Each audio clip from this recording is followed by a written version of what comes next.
Все йде на ЗСУ. Навіщо донатити? На той комбайн, бо в мене машини немає, і там будь-чим. А що у вас там? А джавеліни були? Більше треба жінкам набратись терпіння. Насправді ми виживаємо. Суспільство взагалом не розуміє, яка війна станом на зараз. Що нам тут дуже важко. А я ще приїду туди, а там же ж взагалі це ж.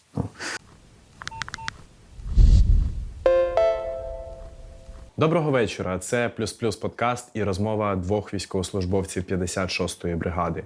У мене в гостях Піночет, військовослужбовець 37-го батальйону. Ми будемо говорити з ним про життя до війни, про досвід підготовки військовослужбовців і про тил, звісно ж. Привіт. Привіт. Розкажи, будь ласка, про 14-й рік, про досвід в Добробаті. Досвід Добробатів. Я не можу сказати, що він був на високому рівні, але дуже була висока мотивація в Добробатах. Було все, скажімо так, своїми словами, намного проще. Тому що в Добробатах, як було, там ти приїхав, ти виконуєш певні задачі, ті, які тобі ставлять. Якщо ти вморився, будь ласка, ніхто тебе не тримає. Спокійно домой їдеш, відпочиваєш, хоч повертаєшся назад. Це що стосується Добробатів. Роботу виконували, звичайно. Я служив у 14-му батальйоні Черкаси, який формувався у воєнкоматі, можна так сказати. З бухти-барахти щось зібрали і поїхали. Машини були різні, пазики, військової техніки, як такої, взагалі не було. Озброєння також важкого не було. Загалом таке стрілкотня, тобто і все. Потім в процесі вже, звичайно, коли почали всі Добробати, скажімо так, формувати ЗСУ, НГУ, то потім, вже нас прикомандирували до 72-ї бригади механізованої. І там, звичайно, вже, знаєте, якщо взагалом порівнювати з теперішнім часом, то зараз, звичайно, зовсім все по-іншому. Бо тоді раніше, дрон, приміром, на позиції вилітає дрон, де? Всім цікаво, що це таке. Тоді що, один дрон був, обез'єшний, все. А так загалом вже ж дронів їх не було. А зараз, дуже важко. Потім я звільнився, в 16-му році звільнився. Певний час був вдома, так скажемо, відпочинок. Потім в Києві працював у Броварському районі на ТОВ компанія «Полісся». Працював там на збит готової продукції. Але ж ми ж дивимося новини, все це постійно. І в мене було розуміння, що рано чи пізно воно мало б кудись йти, весь цей процес. Тому що ми всі розуміємо, що не могло воно стільки часу тривати, ДНР, ЛНР і так далі, оці непонятні. Тобто мало бути воно. Кудись якось вирішити. Воно мало виходити. Тому було це розуміння в мене, давно воно було, що рано чи пізно воно... Воно вас непокоїло, саме тому ви пішли в армію? Не знаю, мені подобається. Вам подобається бути в армії? От мені подобається. Тут, понятне діло, що багато різних всяких... Моментів і нюансів. Так, але мені подобається. Мені подобалась певна якась дисципліна, та, що є в армії. Те, чого не вистачає на суспільстві вдома. Тобто постійно ж бачиш, хто лучший, хто кращий, той при ділах. А в армії якось все воно рівняє, всіх розставляє на свої місця. Тому тут... Разом з командою «Громадське» ми робимо цікавий та якісний контент. Підписуйся, став лайк, ділись цим відео в своїх соціальних мережах.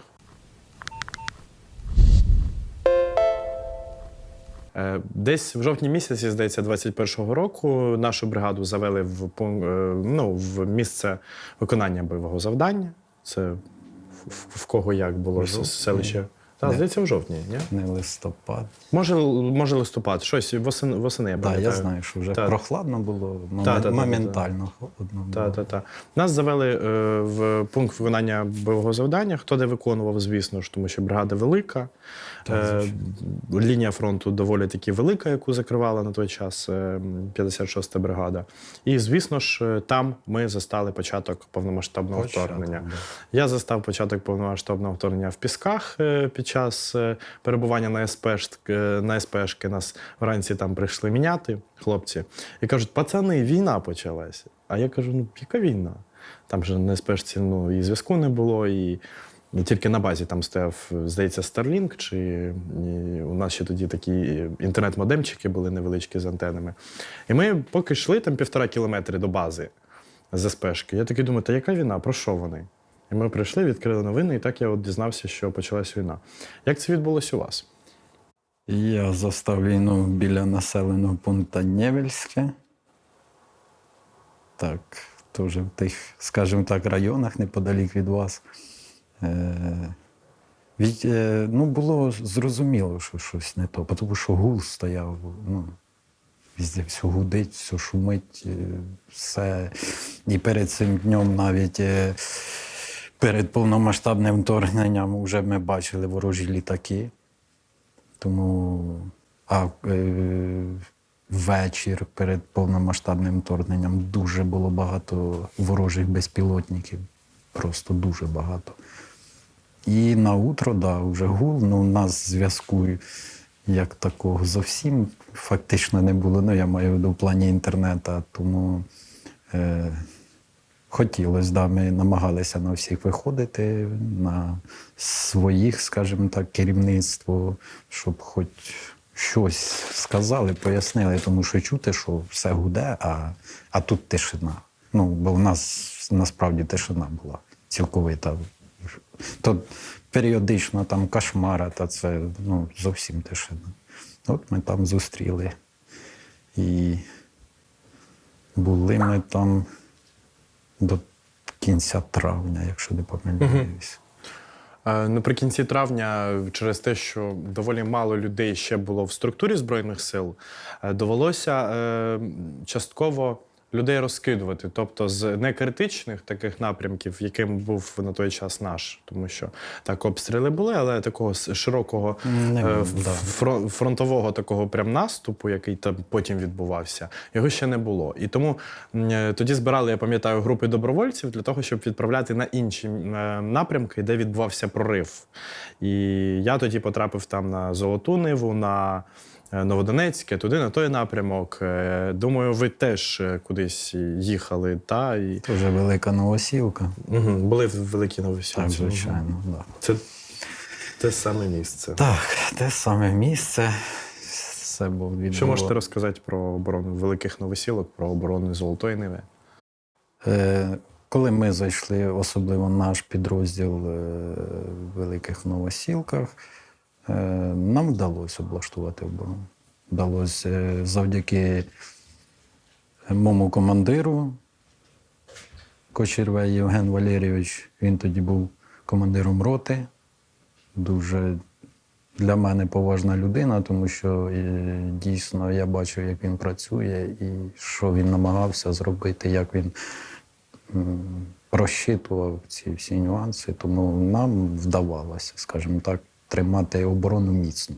Я б сказав би навіть міцно, тому що за весь період часу, що ми там стояли, так, були певні коливання, скажімо так, по посадці плюс-мінус 100 метрів туди-назад, але щоб таких якихось глобальних,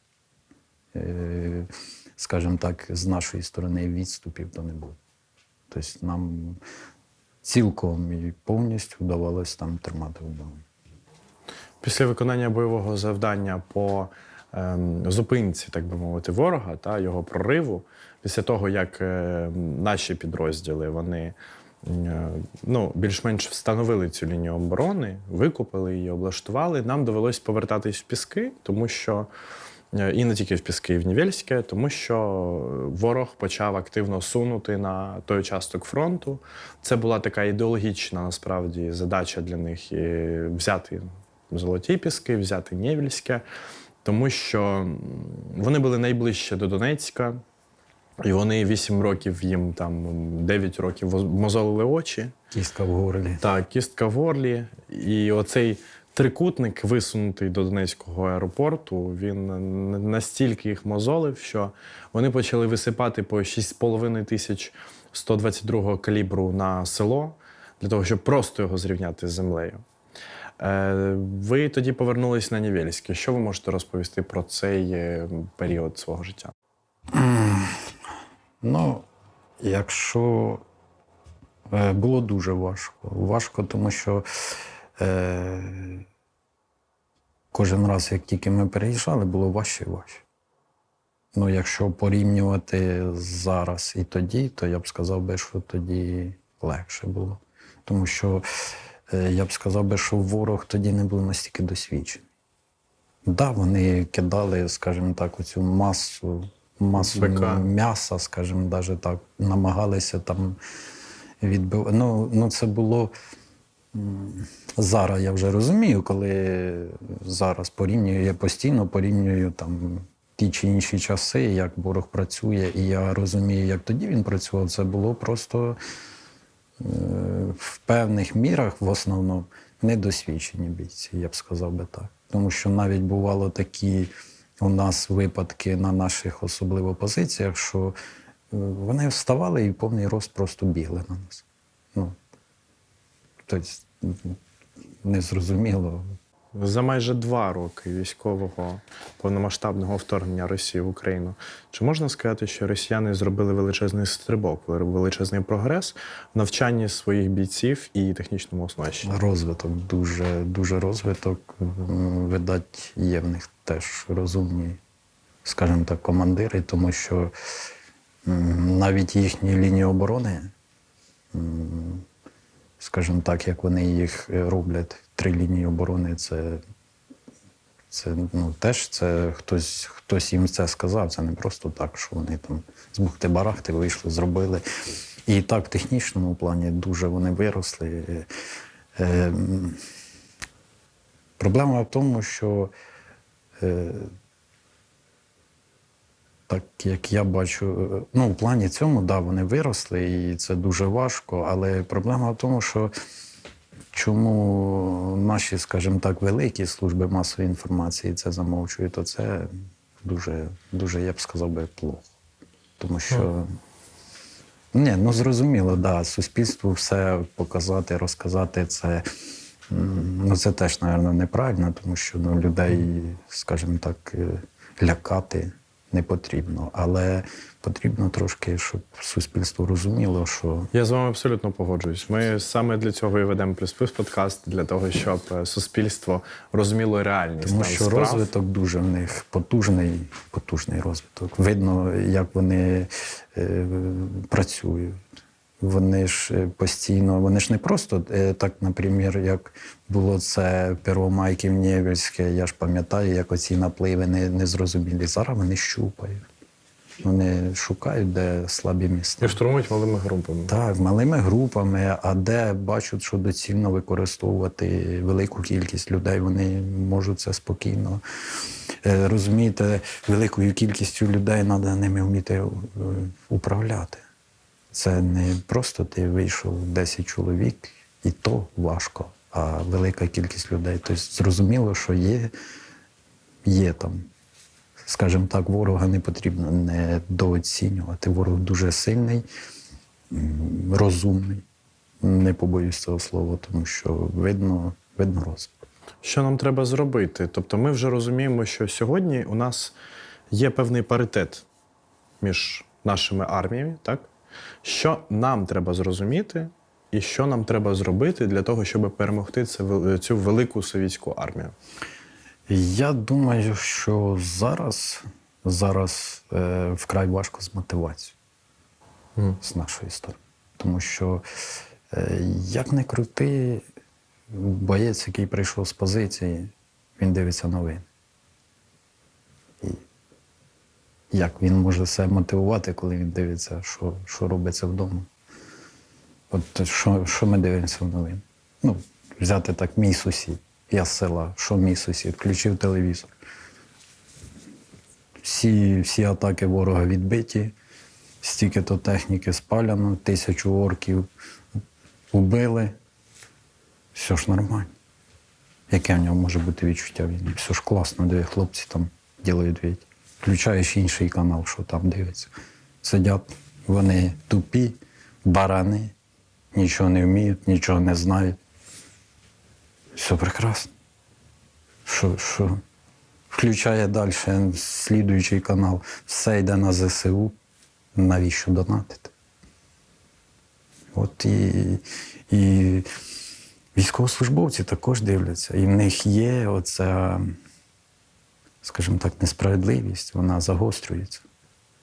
І якщо раніше можна було себе мотивувати тим, воно і зараз мотивує те, як ворог поступає з нашими людьми. Скажімо так, я знаю на Харківському напрямку, де дівчата вже молоді, дівчата, які родили від ворогів, які заходили, насіли. Ну, тобто мене мотивує це, звичайно, я не хочу цього вдома. Але загалом, тоді якось легше воно було. Ну, сприймалось, тоді було видно, дивишся новини, щось працюється, щось це. І це дуже, скажімо так, військовослужбовців дезорієнтує, скажімо так, тому що він дивиться вдома, і в нього це чувство несправедливості. Чи можна сказати, що для вас, як для військовослужбовця, телебачення – це якийсь альтернативний світ, який нереальний, і насправді ситуація зовсім інша, ніж її показують по телевізору? Ну, певною мірою так. Але я впевнений, що це дуже потужна, скажімо так, рухома частка суспільства, телебачення. Ну, я не кажу, що треба всю правду показувати. Звичайно, вся правда, вона всіх різна. Я скажу так, вона всіх різна. Когось вона така, в когось така. І тому, але загалом, щоб збудоражити трошки суспільство, треба трохи їм показувати, щоб вони розуміли, що нам тут важко, що нам тут дуже важко. І ворог розвивається, і це видно. Це не скриєш. І він дуже розвивається. І щоб відчути ту підтримку суспільства, вона ж не відчутна зараз. Як вона відчутна? Ну, це поодинокі, скажімо так, випадки. А взагалом то ж немає вже того відчуття, що було, коли раніше там на той комбайн, бо в мене машини немає, і там будь-чим. Все ж давалося, а зараз цього немає. Нема цього відчуття. І, знаєте, ще дуже впливає сім'я. Дуже впливає сім'я. Є багато жінок, які не розуміють своїх чоловіків, тому що вона йому дзвонить і, приміром, каже: а що тут ось сусід уже 3-й раз приїхав у відпустку, а тебе ще ні разу, це ти не хочеш до мене їхати. Ну, знаєте, різні випадки є. І от... А як нам порозумітись? Тому що насправді проблема нерозуміння цивільних і нерозуміння цивільних по відношенню до військових – це серйозна проблема, яка вже зараз ставить сім'ї військовослужбовців під загрозу. Ми вже знаємо, що там протягом останнього року дійсно збільшилась кількість там розлучень.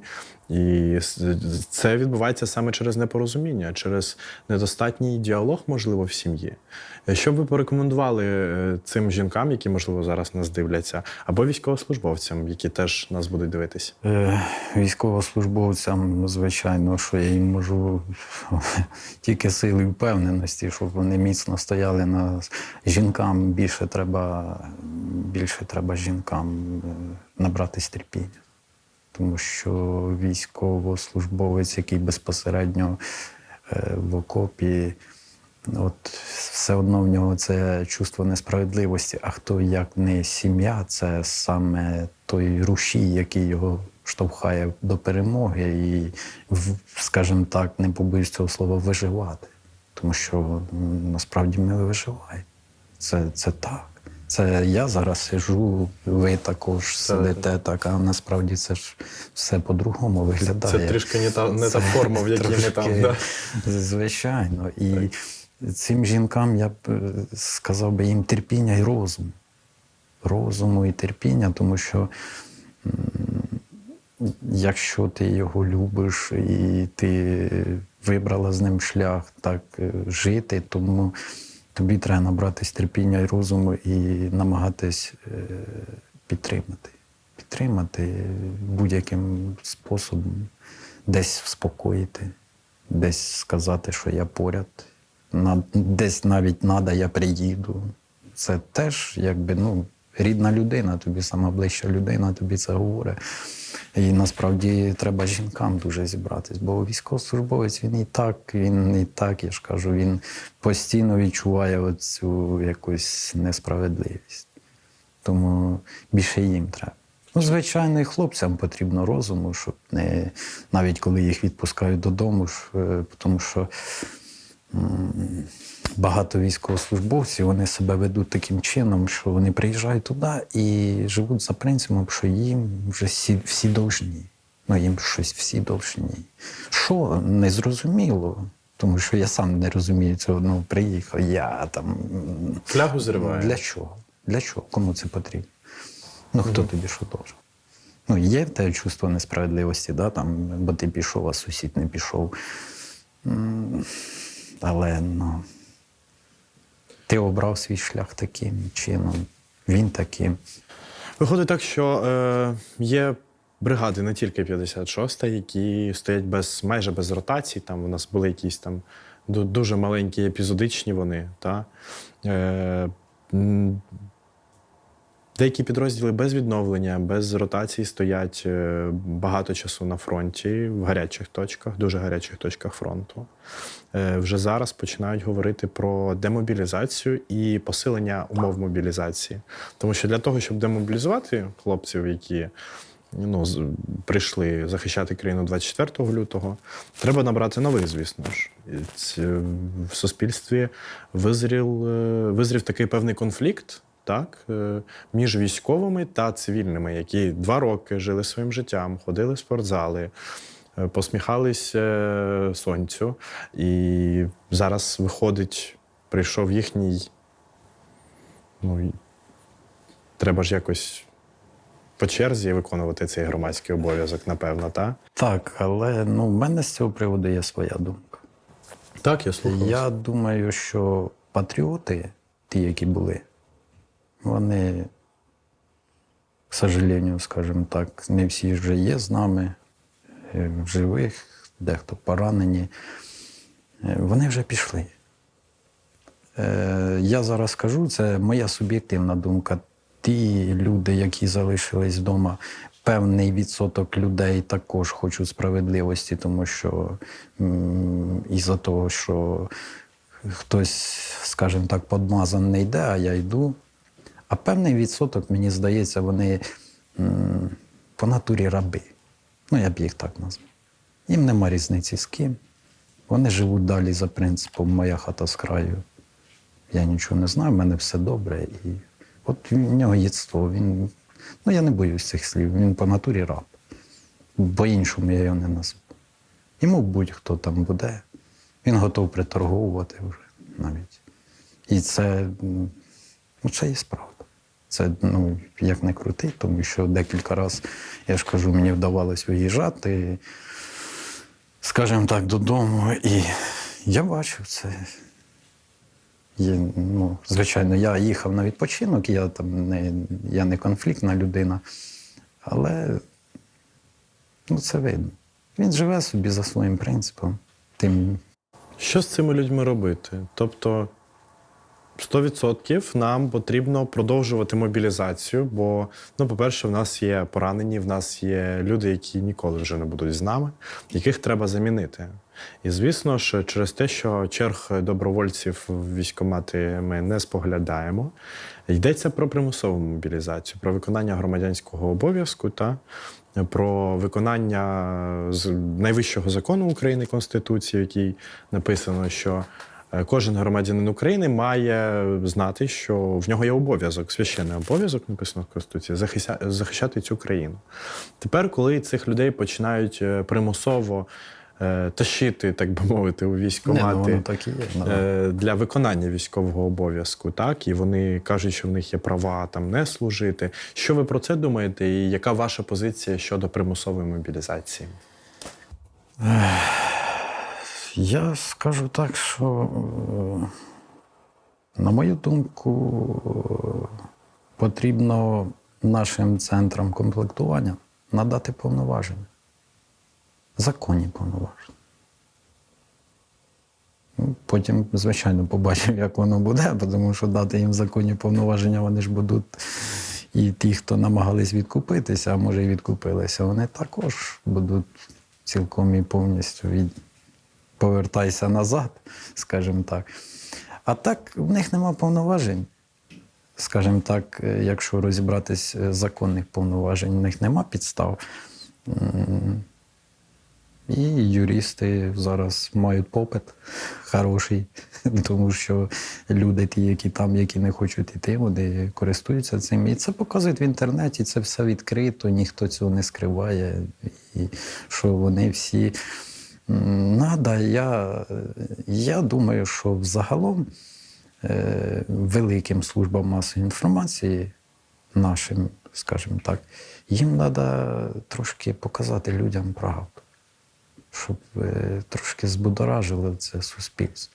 Тоді, я думаю, ще буде в нас хлопців цікавих, крепких, які можуть щось робити. А так я ж кажу, він встав зранку, подивився, що класно, можна йти на рибалку там, чи займатися своїми справами.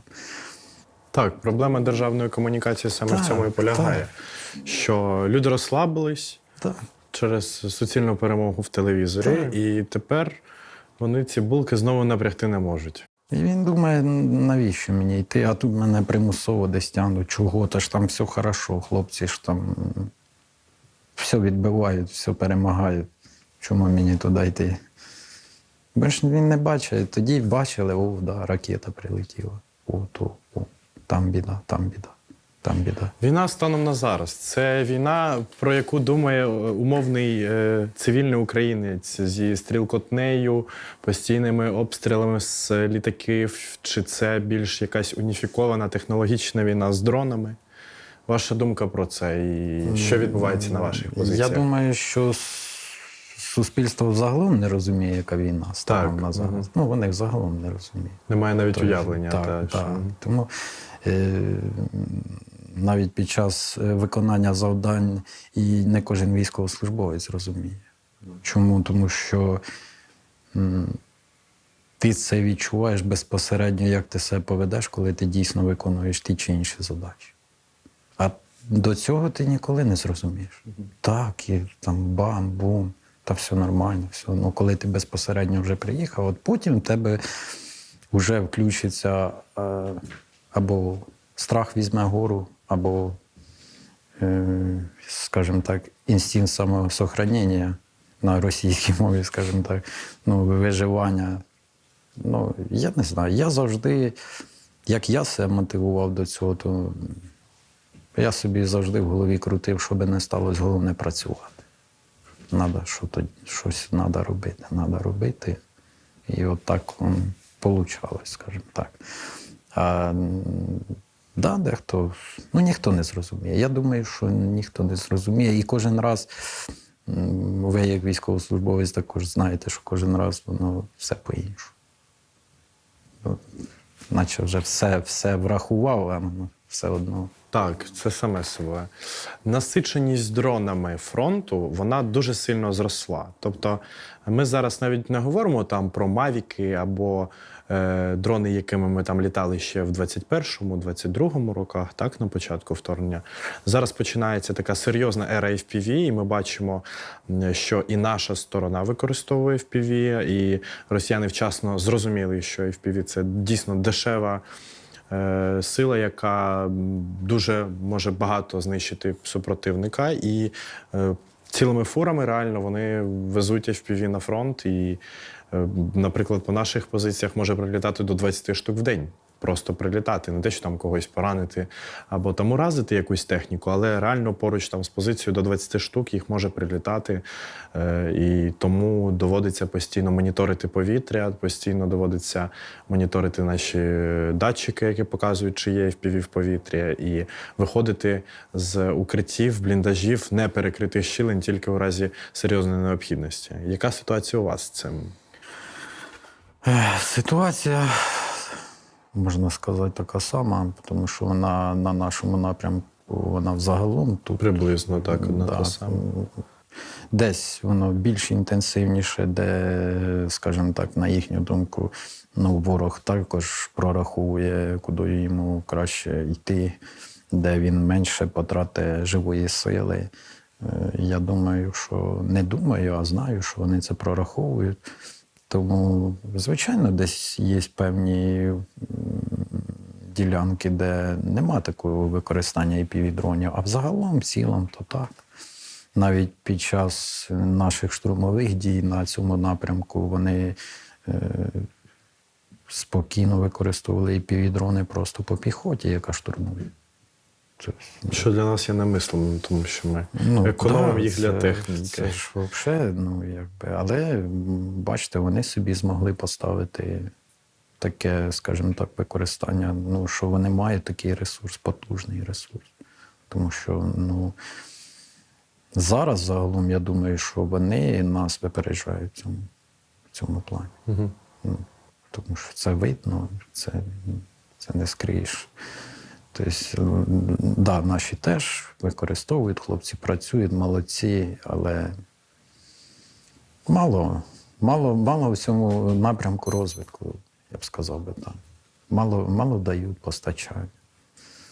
Тому що, це правда. Тут як не крути. Загалом багато що самі намагаємося знайти, зробити. А використовують, да, дуже потужно. Тим більше тут, де зараз, скажімо так, наш підрозділ стоїть, то там дуже потужний наплив ворога постійно. Ні для кого не секрет, що за останні, напевно, півроку, в принципі, територіальні центри комплектування не поповнюють Збройні сили там якимись умовними добровольцями, бо їх вже немає. Тобто за останні півроку зазвичай в армію потрапляють майже завжди виключно таким насильницьким шляхом. Чи є в вашому підрозділі люди, які були, можна сказати так, насильницьки мобілізовані, але зараз вони виконують свої функції, все з ними ок? Що вони про це кажуть? Що ви думаєте про цих людей? Просто у нас в підрозділі була людина, яка 2 тижні реально плакала, що вона хоче додому, що наскільки це все плохо, наскільки це погано, що його примусово мобілізували. Потім в нього виросла борода, і він, в принципі, нормально воює, він сміється з тих уклоністів. Так. Хоча на початку він так само, він дуже боявся війни, він думав, що в нього було якісь інше, дивне, незрозуміле, напевно, нам всім уявлення про війну. А потім він її побачив і зрозумів, що... Знаєте, чому так ще стається? Тому що не всі працюють. Теж це правда. Я маю в виду з командного пункту. Не всі працюють з військовослужбовцями, тому що,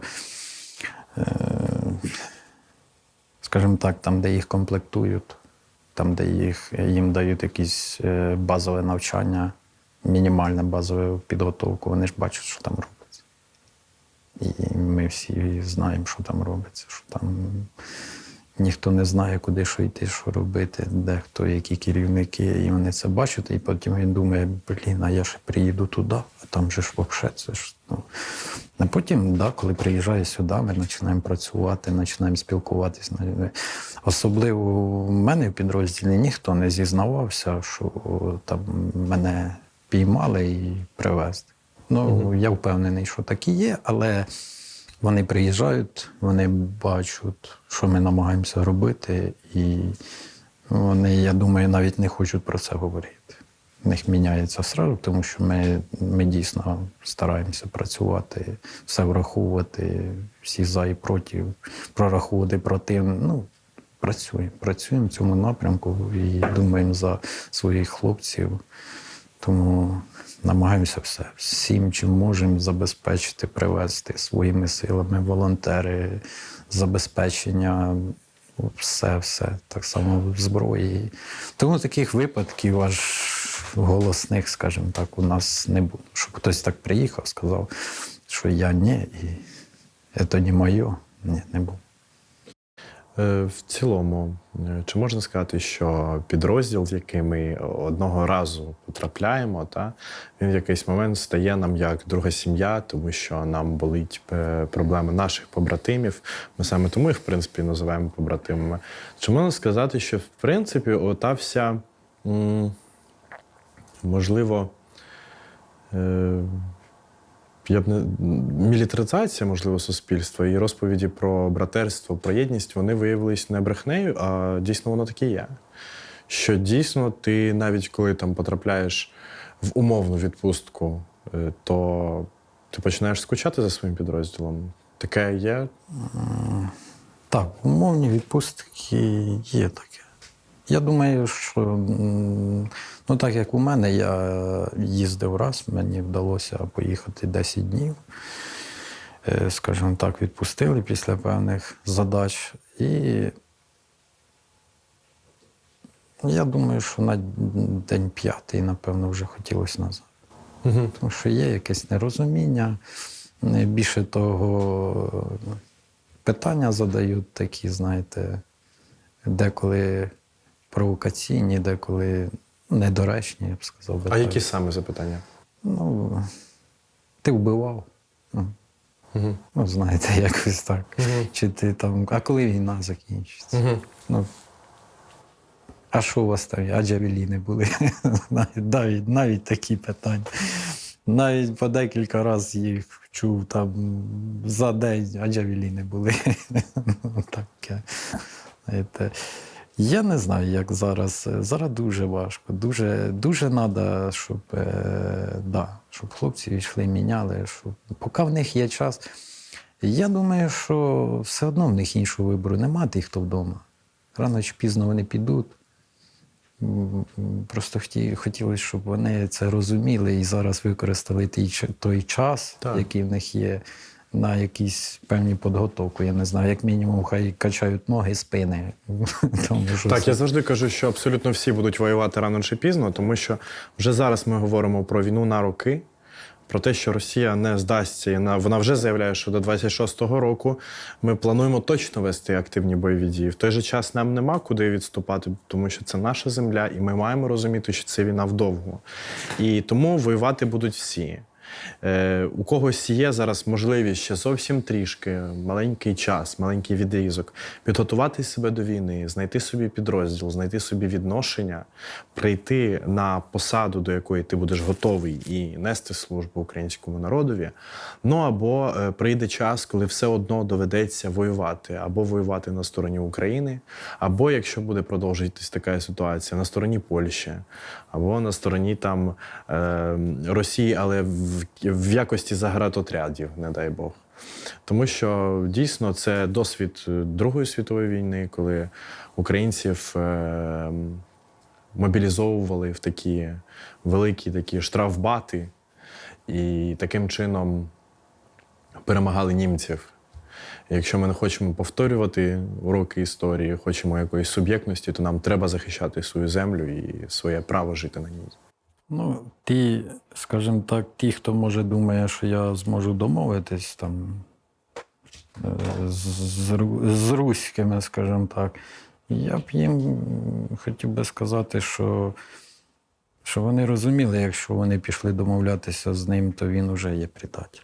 Так. З нашої сторони. Тому він автоматом і для нього предатель. Це ж історія про Крим. Він повинен це розуміти, тому що от зараз в Запоріжжі, наскільки я знаю, там своїх джерел, що люди, які перейшли на сторону Росії, особливо це поліцейських, так. їм зараз пан Путін видав указ по 3 місяці в окопи всіх примусово.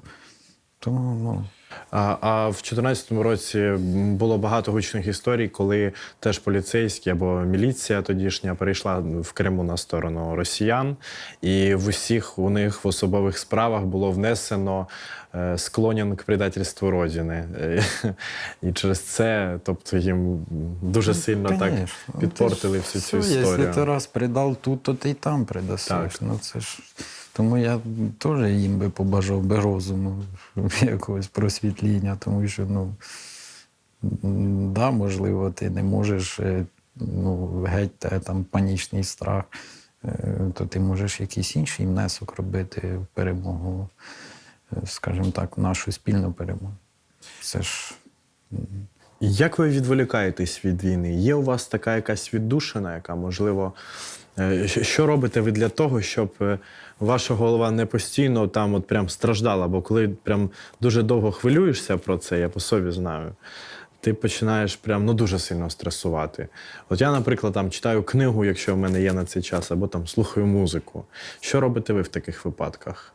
Коли накриває, наприклад, панічна атака, або ви розумієте, що вам треба якось відпочити, треба якось відволіктись. Ну, тут цікаво, тому що у мене трошки по-іншому, тому що в мене наступає панічна атака, коли я чогось не розумію. От проходять ті чи інші дії в нас на певних напрямках, а я цього не знаю. От тоді в мене починається це якась паніка. Так, мені треба все контролити, щоб я все розумів, що де робиться. От тоді оце мене успокоює. Ну, насправді, оце успокоює. А от щоб таке щось там особисте, не знаю. Ну, я рибалку люблю, ну, к сожалению, тут же ж не...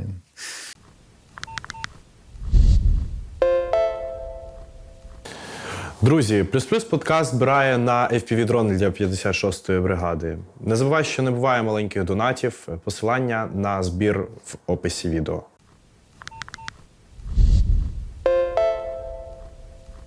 Чи є сьогодні розуміння в цілому, загалом у війську, що війну неможливо зупинити за один день або шляхом мирних переговорів?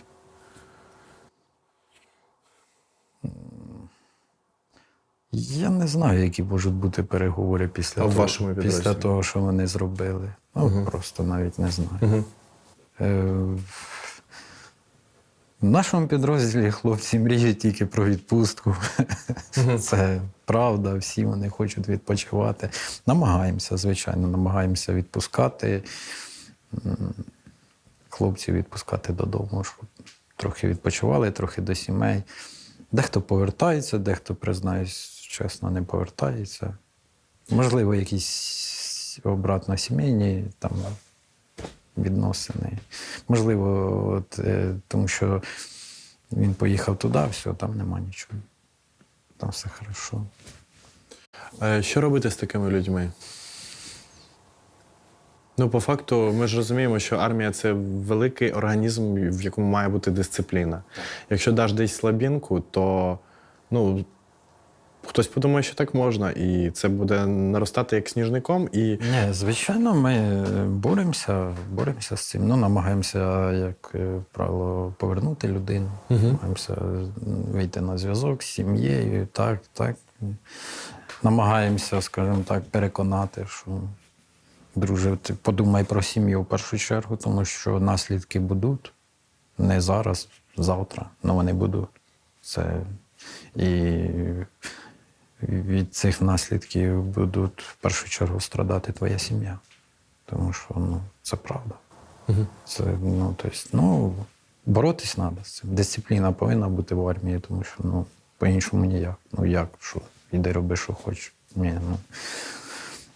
Звичайно, є певних багато нюансів, але я скажу так, а де їх нема?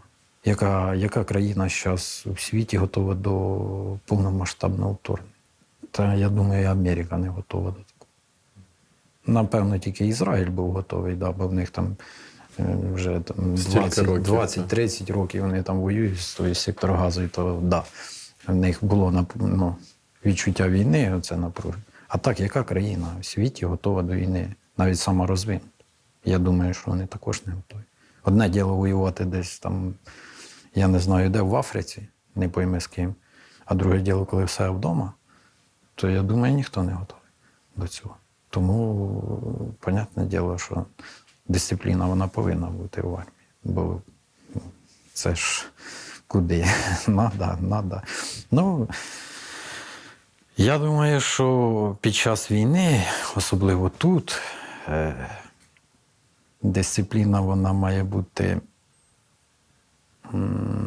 Статут це добре, але я думаю, що в першу чергу як командир має заслужити повагу військовослужбовців.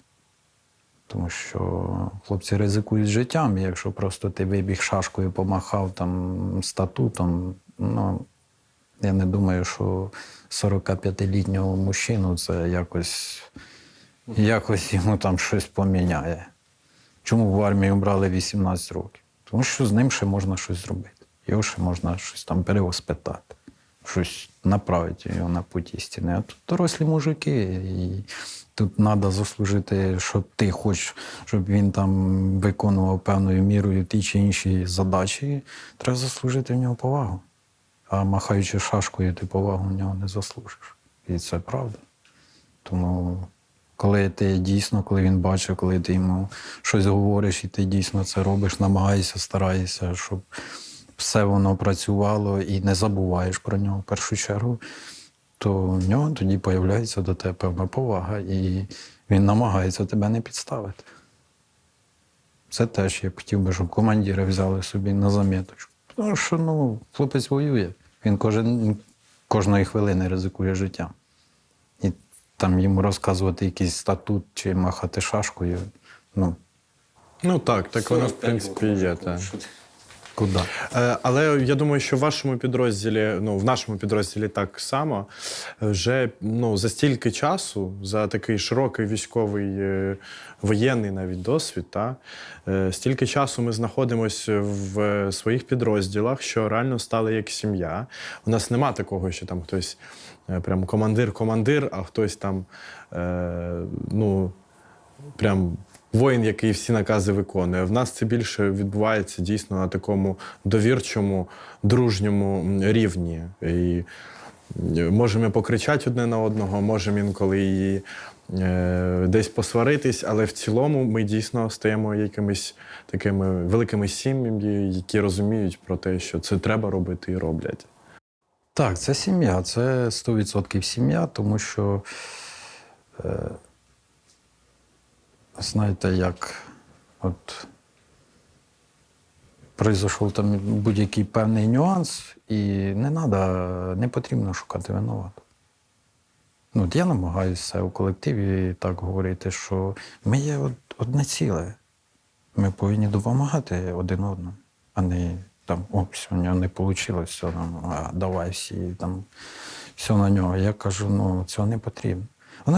Все одно ж воно буде сказуватись на нас взагалом. Тобто, случилась там певна ситуація, вона ж буде на всіх розпространяти. Да, може, хтось там не приділив більше уваги цій ситуації, там десь не приконтролив так, як треба. Але для того ж і ми є, що там не одна людина, яка цим займається. І треба якось кучки, тому що по-іншому ніяк. Це наша спільна проблема. І намагаюсь своїм військовослужбовцям пояснювати, що то не мої проблеми, то там 21-й батальйон. Як не мої проблеми?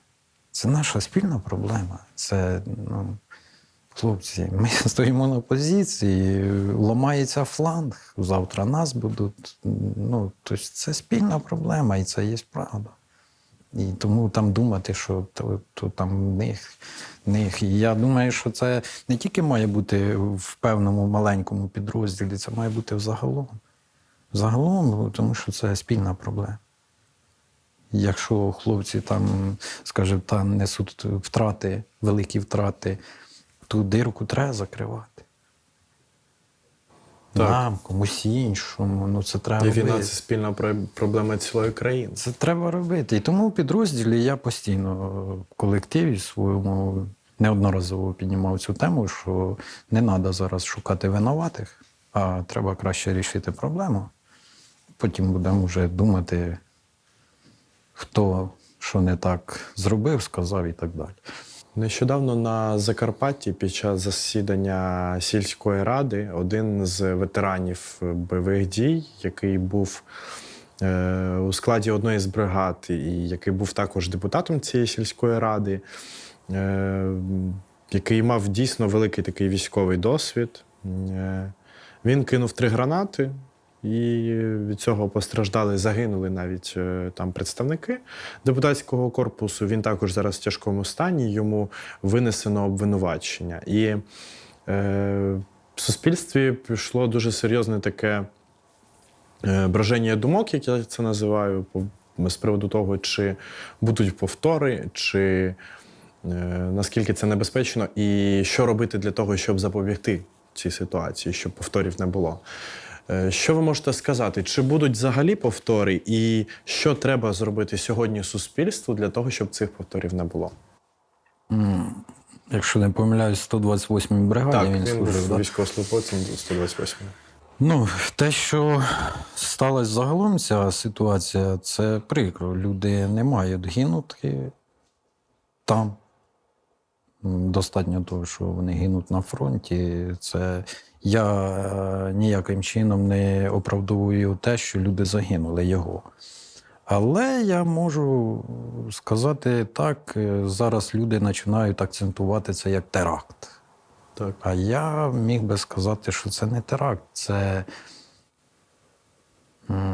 скажімо так, поведінка ваша така. Ну, що ви взагалом не чуєте військовослужбовців, їхніх потреб. І це реакція на вашу поведінку.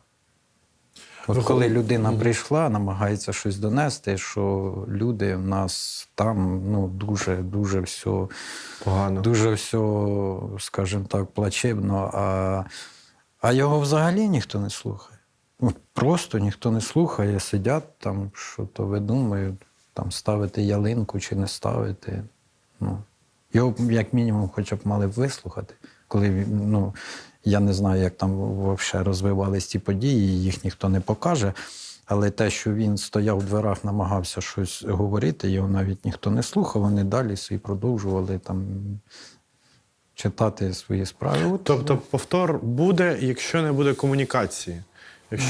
Якщо не будуть суспільство те, яке взагалом не відчуває війни, не буде чути військових, то я думаю, що такі випадки будуть. Тому що, всі, я ж кажу, всі розслабились. Всі розслабились, у воєнних все хорошо, все. А насправді ми ж всі знаємо, що далеко дуже важко, тому що постійно ворог, розвиток, постійно. І якщо раніше ми намагалися його переграти, там, на крок бути попереду, то зараз, я б сказав, ми йдемо фактично нога в ногу. Вийшли в якийсь паритет. І тут уже погано. Тому я думаю, що в суспільстві треба розуміти, що треба чути військових. Я не говорю, що прислухатися, там, все виконувати, то що там, але як, мати хоча б повагу вислухати.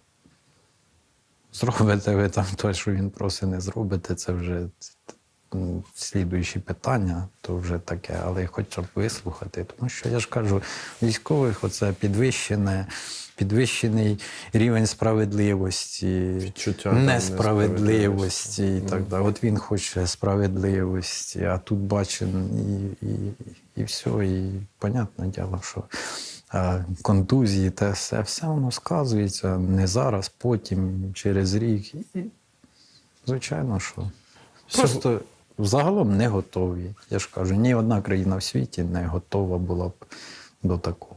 До такої війни. Так. Сьогодні в «Плюс-плюс» подкасті у нас був військовослужбовець 56-ї бригади, позивний «Піночет».